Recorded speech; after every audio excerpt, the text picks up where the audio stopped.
വാപ്പ സുബിക്ക് പള്ളിയിൽ പോകുന്നു, ഉമ്മ വീട്ടിൽ നിന്ന് നിസ്കരിക്കുന്നു, മക്കൾ കുറേ ആൾക്കാര് 4-5 മക്കൾ വിവിധ റൂമുകളിൽ ഉറങ്ങുന്നു, ആരെയും വിളിക്കണില്ല. ജസ്റ്റ് വാതിൽ മുട്ടി എന്ന ന്യായം മാത്രം. അതെന്താ വിളിക്കാത്ത? എന്റെ അവല് 10 വെറുതെ പോവാൻ ഓരോരുത്തരെ വിളിച്ചിട്ട് എന്നാണ് ഉമ്മാന്റെ ന്യായം. ഉപ്പയോ നീ എന്നെ വിളിക്കുക, എന്നെ കൊണ്ടാവൂല.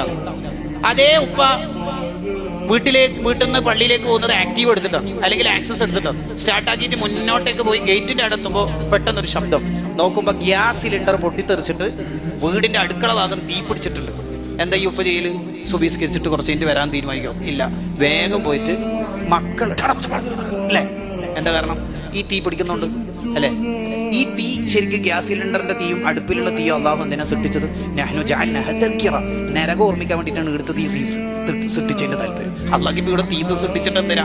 നരകം എന്നൊരു സാധനം ഉണ്ട്, അത് ഇവിടെ കണ്ടാൽ സാമ്പിൾ കണ്ട ഓർമ്മ വരാൻ വേണ്ടിയിട്ടാണ് അല്ലെ. ഈ തീയിൽ നിന്ന് സംരക്ഷിക്കുന്ന നിനക്ക് ശരിക്കും സംരക്ഷിക്കേണ്ടത് ആവൂല, നരകത്തിൽ പോകുകയല്ലേ ചെയ്ത് നിസ്കാരം കളാക്കിയാൽ, അതിൽ നിന്നല്ലേ സംരക്ഷിക്കേണ്ടത് എന്ന് ഹുജ്ജത്തുൽ ഇസ്ലാം അബൂ ഹാമിദ് അൽ ഗസാലി നമുക്ക് മനസ്സിലാകുന്ന ഭാഷയിൽ എത്ര മനോഹരമായിട്ടാണ് മഹാനവറുകൾ പറയണത്. അള്ളാഹു അവിടുത്തെ ദർജ വർദ്ധിപ്പിക്കട്ടെ, അവിടുത്തെ ബർക്കത്തുകൊണ്ട് അള്ളാഹു നമ്മളെ ഈ മക്കളെ സ്വാലിഹീങ്ങളാക്കട്ടെ.